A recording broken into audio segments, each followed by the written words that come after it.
હે આઈ એમ ટીચ welcome to our blog.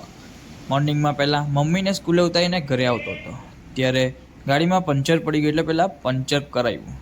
પછી તરપો પીવાની ઈચ્છા થઈ એટલે મેં પહેલાં તરપો લઈને તરપો પીધો. પછી પૈસા આપીને હું ઘરે આવી ગયો. પછી દોસ્તારનો ફોન આવ્યો એટલે હું અને દોસ્તાર જરાક કામ માટે જરાક બહાર ગયા. તો અમને જરાક ભૂખ લાગી ગઈ એટલે અમે થોડો ઘણો નાસ્તો કરી દીધો. પછી ઘરે આવી ગયા. સાંજે ચા નાસ્તો કરીને હું નીકળી ગયો. મમ્મીએ કીધું એટલે શાકભાજી લઈ આવ્યો. ત્યાર પછી અમે દૂધ લેવા માટે નીકળી ગયા. ત્યાં જોયું તો દૂધ હજુ આવવાનું બાકી હતું એટલે અમે ત્યાં થોડીક વાર રાહ જોઈ. તો મારો દોસ્તાર એના બે બેસ્ટ ફ્રેન્ડ એને દેખાઈ ગયા એટલે એના બે બેસ્ટ ફ્રેન્ડ સાથે રમવા જતો રહ્યો અને અમને સાઈડ પર મૂકીને એ લોકો સાથે રમવા નીકળી ગયો.